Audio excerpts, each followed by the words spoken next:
नमस्कार विद्यार्थी मित्रांनो, आज आपण इयत्ता 8वी विषय इतिहास मधील प्रकरण नंबर 11 समतेचा लढा शिकणार आहोत.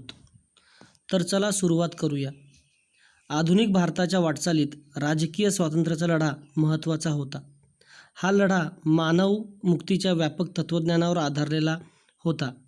त्यामुळे या लढ्याच्या ओघात राजकीय पारतंत्र्याबरोबरच सरंजामशाही, सामाजिक विषमता, आर्थिक शोषण यासारख्या गोष्टींनाही विरोध होऊ लागला.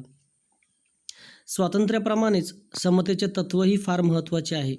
त्या दृष्टीने शेतकरी, कामगार, स्त्रिया, दलित इत्यादी समाज घटकांनी उभारलेल्या चळवळी आणि समतेला महत्त्व देणारा समाजवादाचा प्रभाव याचे योगदान मोलाचे ठरले.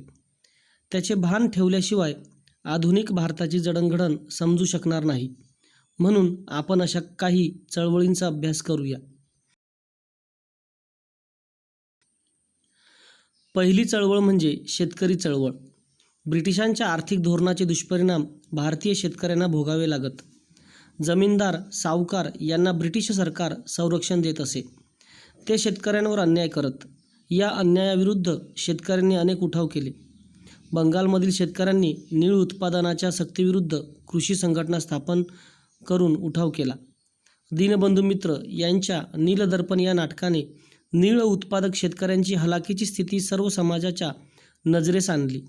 1875 साली महाराष्ट्रातील शेतकऱ्यांनी जमीनदार व सावकार यांच्या अत्याचारांविरुद्ध मोठा उठाव केला. बाबा रामचंद्र यांच्या पुढाकाराने 1918 साली उत्तर प्रदेशातील शेतकऱ्यांनी किसान सभा ही संघटना स्थापन केली. केरळमध्ये मोपला शेतकऱ्यांनी मोठा उठाव केला. तो ब्रिटिश सरकारने चिरडून टाकला.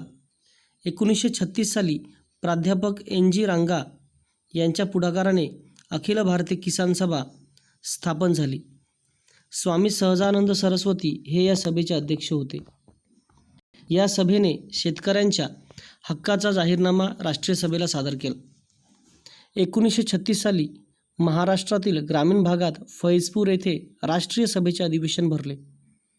या अधिवेशनास हजारो शेतकरी उपस्थित होते. 1938 साली पूर्व खानदेशात अतिवृष्टी होऊन पीक बुडाले. शेतकऱ्यांची स्थिती हलाखीची झाली. शेतसारा माफ करून घेण्यासाठी साने गुरुजींनी जागोजागी सभा मिरवणुक्या घेतल्या. कलेक्टर कचेरीवर मोर्चे काढले. 1942च्या क्रांतीपर्वात शेतकरी मोठ्या संख्येने सामील झाले. माहीत आहे का तुम्हाला, साने गुरुजींनी किसान कामगारांची एकजूट बांधली. धुळे, अंमळनेर ही कामगार संघटनांची प्रबळ केंद्रे बनवण्याचा त्यांचा प्रयत्न होता. अंमळनेरच्या गिरणी कामगार युनियनचे ते अध्यक्ष होते. पंढरपूरचे विठ्ठल मंदिर दलितांसाठी खुले करावे यासाठी त्यांनी पंढरपूर येथे आमरण उपोषण केले होते. कामगार संघटन. 19व्या शतकाच्या उत्तरार्धात भारतामध्ये कापड गिरण्या, रेल्वे कंपन्या यासारख्या उद्योगांची सुरुवात झाली होती. कामगार वर्ग मोठ्या प्रमाणात उदयाला आला नव्हता. तरीही या काळात कामगारांचे प्रश्न सोडवण्यासाठी प्रयत्न झाले. शशीपद बॅनर्जी, नारायण मेघाजी लोखंडे यांनी स्थानिक पातळीवर कामगारांचे संघटन केले. लोखंडे यांचे कामगारविषयक कार्य एवढे मोलाचे होते की त्यांचे वर्णन भारतीय कामगार चळवळीचे जनक असे केले जाते. माहीत आहे का विद्यार्थ्यांनो तुम्हाला, नारायण मेघाजी लोखंडे यांचे मूळ गाव पुणे जिल्ह्यातील सासवड जवळचे कान्हे सर. त्यांनी बॉम्बे हिल हँड्स असोसिएशन ही गिरणी कामगारांची संघटना 1890 मध्ये स्थापन केली. ही कामगार संघटना भारतातील संघटित चळवळीची सुरुवात मानली जाते. ते महात्मा फुले यांनी स्थापन केलेल्या सत्यशोधक समाजाच्या मुंबई शाखेचे अध्यक्षही होते. त्यांच्या प्रयत्नांमुळे 10 जून 1980 पासून कामगारांना रविवारची साप्ताहिक सुट्टी मिळू लागली. याच सुमारास आसाममध्ये चहाच्या मळ्यातील कामगारांच्या दारुण अवस्थेविरुद्ध आंदोलन करण्यात आले. 1899 मध्ये ग्रेट इंडियन पेनिन्सुलर GIP रेल्वेच्या कामगारांनी आपल्या मागण्यांसाठी संप पुकारला. वंगभंग आंदोलनाच्या काळात स्वदेशीला पाठिंबा देण्यासाठी कामगारांनी वेळोवेळी संप केले. पहिल्या महायुद्धानंतर भारतात औद्योगिकीकरणामुळे कामगार वर्गाची वाढ झाली. तेव्हा मात्र राष्ट्रव्यापी कामगार संघटनेची आवश्यकता भासू लागली. या गरजेतून 1920 साली ऑल इंडिया ट्रेड युनियन काँग्रेसची म्हणजे ITUC स्थापना करण्यात आली. ना. म. जोशी यांच्या आयटकच्या कार्यात मोठा सहभाग होता. लाला लजपतराय हे आयटकच्या पहिल्या अधिवेशनाचे अध्यक्ष होते. कामगारांनी राष्ट्रीय आंदोलनात सक्रिय सहभाग घ्यावा असे त्यांनी सांगितले. कामगार वर्गात समाजवादी विचारांचा प्रसार करून त्यांच्या लढाऊ संघटना उभारण्याचे कार्य श्रीपाद अमृत डांगे, मुझफ्फर अहमद इत्यादी समाजवादी नेत्यांनी केले. 1928 साली मुंबईतील गिरणी कामगार संघाने 6 महिने संप केला.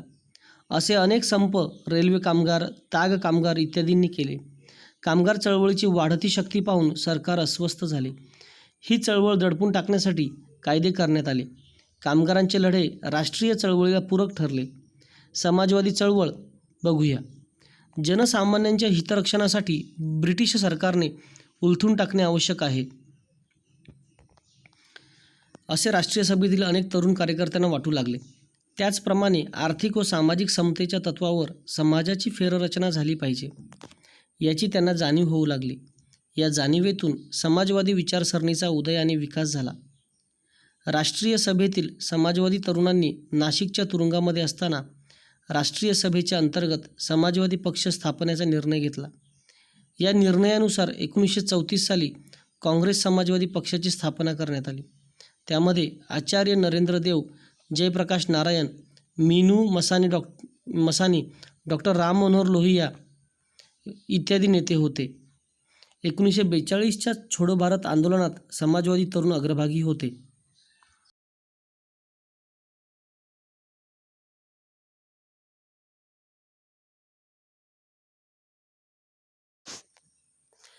कार्ल मार्क्स आणि त्यांचा साम्यवाद याचा परिचय होऊ लागला. लोकमान्य टिळकांनी तर 1881 मध्येच मार्क्सविषयी लेख लिहिला होता. पहिल्या महायुद्धानंतर भारतात साम्यवादाचा प्रभाव जाणवू लागला. मानवेंद्रनाथ रॉय यांचा आंतरराष्ट्रीय साम्यवादी चळवळीत सक्रिय सहभाग होता. 1925 साली भारतात साम्यवादी पक्षाची स्थापना झाली. कामगारांच्या व शेतकऱ्यांच्या लढाऊ संघटना उभारण्याचे कार्य साम्यवादी तरुणांनी केले. सरकारला साम्यवादी चळवळीचा धोका वाटू लागला. सरकारने ही चळवळ चिरडण्याचे ठरवले. श्रीपाद अमृत डांगे, मुझफ्फर अहमद, केशव निळकंठ जोगळेकर इत्यादींना पकडण्यात आले. ब्रिटिश राज्य उलथून टाकण्याचा कट केल्याचा आरोप त्यांच्यावर ठेवण्यात आला. त्यांना वेगवेगळ्या शिक्षा करण्यात आल्या. हा खटला मीरत येथे चालवण्यात आला, म्हणून त्याला मीरत कट खटला असे म्हटले जाते. मीरत खटल्यानंतरही कामगार चळवळीवर साम्यवाद्यांचा प्रभाव कायम राहिला. स्त्रियांची चळवळ. भारतातील समाजव्यवस्थेत स्त्रियांना दुय्यम स्थान होते. अनेक दुष्ट चालीरीतींमुळे त्यांच्यावर अन्याय होत असे, परंतु आधुनिक युगात याविरुद्ध जागृती होऊ लागली. स्त्रीविषयक सुधारणा चळवळीत काही पुरुष सुधारकांनी पुढाकार घेतला. काळाच्या ओघात स्त्रियांचे नेतृत्व पुढे येऊ लागले. त्यांच्या स्वतंत्र संस्था संघटनाही स्थापन होऊ लागल्या. पंडिता रमाबाईंनी स्थापन केलेल्या आर्य महिला समाज व शारदा सदन या संस्था, तसेच रमाबाई रानडे यांनी स्थापन केलेली सेवा सदन संस्था ही त्याची उत्तम उदाहरणे आहेत. भारत महिला 1904 मध्ये स्थापन करण्यात आली. ऑल इंडिया वुमेन्स कॉन्फरन्स 1927 साली या संस्थेची स्थापना झाली. त्यामुळे हे संस्थात्मक कार्य राष्ट्रीय पातळीपर्यंत जाऊन पोहोचले. वारसा हक्क, मतदानाचा हक्क इत्यादी प्रश्नांबाबत या संघटनांच्या माध्यमातून स्त्रिया संघर्ष करू लागल्या. रखमाबाई जनार्दन सावे या भारताला वैद्यकीय सेवा देणाऱ्या पहिल्या स्त्री डॉक्टर. त्यांनी स्त्रियांसाठी आरोग्यविषयक व्याख्यानमाला चालवल्या. तसेच राजकोट येथे त्यांनी रेड क्रॉस सोसायटीची शाखा उघडली. 20व्या शतकात सार्वजनिक जीवनात स्त्रियांचा सहभाग वाढू लागला. राष्ट्रीय चळवळीत व क्रांतिकार्यात स्त्रियांचा मोलाचा सहभाग होता. 1935च्या कायद्यानंतर प्रांतिक मंत्रिमंडळामध्येही स्त्रियांचा समावेश झाला. स्वातंत्र्यप्राप्तीनंतर भारतीय संविधानात स्त्री पुरुष समतेचे तत्त्व स्पष्टपणे नमूद करण्यात आले. डॉक्टर आनंदीबाई जोशी यांची माहिती थोडक्यात बघूया. पहिल्या भारतीय महिला डॉक्टर. त्यांचा मुलगा 10 दिवसांचा असतानाच त्यांचा मृत्यू झाला. ही खंत त्यांना वैद्यकीय शिक्षणाकडे खेचून घेण्यास कारणीभूत ठरली. मार्च 1886 मध्ये त्यांनी MD ची पदवी घेतली. आनंदीबाई भारतात परतताना त्यांना क्षयरोग झाला. पुढे 16 फेब्रुवारी 1887 रोजी पुण्यात त्यांचा मृत्यू झाला.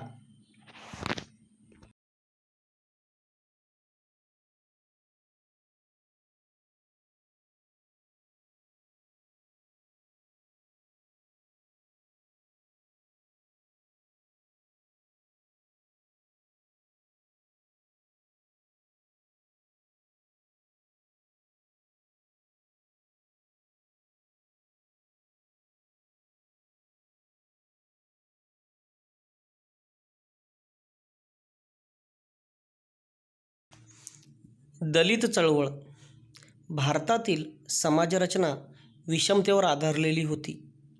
समाजात दलितांना मिळणाऱ्या अन्याय वागणुकीविरुद्ध महात्मा ज्योतिराव फुले, नारायण गुरु यासारख्या समाजसुधारकांनी जनजागृती केली. महात्मा फुले यांच्या शिकवणीला अनुसरून गोपाळ बाबा वलंगकर, शिवराम जानबा कांबळे यांनी अस्पृश्यता निर्मूलनाचे कार्य केले. गोपाळबाबा वलंगकर यांनी इसवी सन 1888 मध्ये विटाळ विध्वंसन या पुस्तकातून अस्पृश्यतेचे खंडन केले. शिवराम जानबा कांबळे यांनी सोमवंशीय मित्र हे मासिक 1 जुलै 1908 रोजी सुरू केले. मुरळी जोगतिनीच्या प्रश्नांना वाचा फोडली. तसेच देवदासीच्या विवाहासाठी पुढाकार घेतला.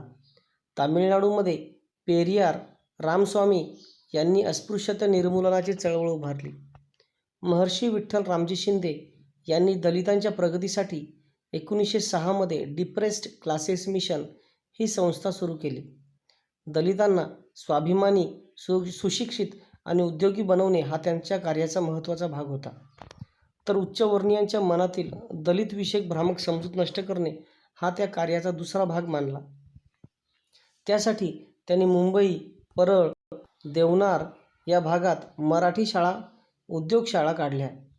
त्यांनी पुणे येथे पर्वती मंदिरामध्ये सत्याग्रह, प्रवेश, दलितांची शेतकी परिषद, संयुक्त मतदारसंघ योजना इत्यादींबाबत दलित वर्गाच्या हिताच्या दृष्टीने ते सक्रिय भाग घेत होते. राजर्षी शाहू महाराजांनी डॉक्टर बाबासाहेब आंबेडकरांच्या नेतृत्वाची पाठराखण केली. त्यांच्याच काळात निर्माण झालेल्या ब्राह्मणेतर चळवळीचे नेतृत्व केले. राजर्षी शाहू महाराजांनी कोल्हापूर संस्थानात आरक्षणाचा क्रांतिकारी जाहीरनामा काढला.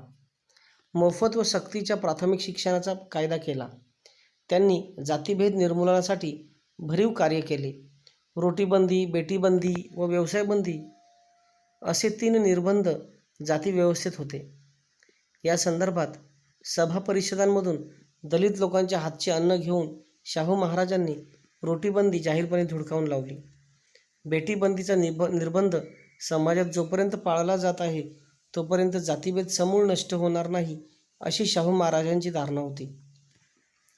त्यांनी आपल्या संस्थानात आंतरजातीय विवाहास कायदेशीर मान्यता देणारा कायदा मंजूर केला. 22 फेब्रुवारी 1918 रोजी कोल्हापूर सरकारच्या गॅझेटमध्ये जाहीरनामा प्रसिद्ध होऊन संस्थानातील बलुतेदारी पद्धती नष्ट करण्यात आली. कोणताही व्यवसाय कोणालाही करण्याची परवानगी देण्यात आली. शाहू महाराजांनी व्यवसाय स्वातंत्र्य देऊन एक प्रकारच्या सामाजिक गुलामगिरीतून लोकांची मुक्तता केली. दक्षिण भारतात जस्टिस पक्षाने सामाजिक समतेसाठी मोलाचे कार्य केले. महात्मा गांधींनी अस्पृश्यतेचा प्रश्न हाती घेऊन तो काँग्रेस पक्षाच्या व्यासपीठावर मांडला. येरवडा येथील तुरुंगात असताना सनातनी हिंदू पंडितांशी वाद करून अस्पृश्यतेला शास्त्राधार नसल्याचे प्रतिपादन केले. त्यांनी हरिजन सेवक संघास प्रेरणा दिली. त्यांच्यापासून प्रेरणा घेऊन अमृतलाल विठ्ठलदास ठक्कर उर्फ ठक्कर बाप्पा, आप्पासाहेब पटवर्धन इत्यादी कार्यकर्त्यांनी समतेच्या कामात स्वतःला झोकून दिले. डॉक्टर बाबासाहेब आंबेडकरांच्या नेतृत्वाखाली दलितांच्या संघर्षाला सुरुवात झाली. स्वातंत्र्य, समता व बंधुता या तत्त्वांवर समाजाची उभारणी करण्याचे डॉक्टर बाबासाहेब आंबेडकरांचे ध्येय होते. जातीसंस्था समूळ नष्ट झाल्याशिवाय दलितांवरील अन्यायाचा आणि विषमतेचा शेवट होणार नाही अशी त्यांची खात्री होती. सामाजिक समता हा दलितांचा हक्क आहे अशी त्यांची धारणा होती. स्वाभिमानावर आधारलेली चळवळ करणे त्यांना अभिप्रेत होते. या भूमिकेतून त्यांनी 1924च्या जुलैमध्ये बहिष्कृत हितकारिणी सभेची स्थापना केली. त्यांनी आपल्या अनुयायांना शिका, संघटित व्हा आणि संघर्ष करा असा स्फूर्तिदायक संदेश दिला. बाबासाहेब बोले यांनी मुंबई प्रांताच्या विधिमंडळामध्ये सार्वजनिक पाणवठे अस्पृश्यांना खुले करण्याचे विधेयक संमत करून घेतले होते. तरीही प्रत्यक्षात दलितांना पाणवठे खुले झाले नाहीत. म्हणून डॉक्टर बाबासाहेब आंबेडकर व त्यांच्या अनुयायांनी महाड येथे चौदार तळ्यावर सत्याग्रह केला. त्यांनी विषमतेचा पुरस्कार करणाऱ्या मनुस्मृतीचे दहन केले. नाशिकच्या काळाराम मंदिरामध्ये दलितांना प्रवेश मिळावा यासाठी 1930मध्ये सत्याग्रह सुरू केला. या सत्याग्रहाचे नेतृत्व कर्मवीर दादासाहेब गायकवाड यांनी केले होते. वृत्तपत्र हे डॉक्टर बाबासाहेब आंबेडकरांच्या चळवळीचे अविभाज्य अंग होते. समाजात जागृती निर्माण करण्यासाठी आणि दुःखांना वाचा फोडण्यासाठी डॉक्टर बाबासाहेब आंबेडकरांनी मूकनायक, बहिष्कृत भारत, जनता, समता अशी वृत्तपत्रे सुरू केली. डॉक्टर बाबासाहेब आंबेडकरांनी स्वतंत्र मजूर पक्ष स्थापन केला. कामगारांच्या हिताच्या नसणाऱ्या कायद्यांना विधिमंडळात विरोध केला. दलितांचे प्रश्न प्रभावीपणे मांडण्यासाठी त्यांनी 1942 साली शेड्यूल्ड कास्ट फेडरेशनची स्थापना केली. आधुनिक भारतात समतेवर आधारलेली समाजरचना निर्माण करण्याच्या कार्यात डॉक्टर बाबासाहेब आंबेडकर यांनी भारतीय संविधानाद्वारे महत्त्वाचे योगदान दिले. 1956मध्ये नागपूर येथे आपल्या असंख्य अनुयायांसह मानवतेचा व समतेचा पुरस्कार करणाऱ्या बौद्ध धर्माचा त्यांनी स्वीकार केला. आधुनिक भारताच्या जडणघडणीत समतेसाठी उभारलेल्या लढ्याला महत्त्वाचे स्थान आहे. धन्यवाद.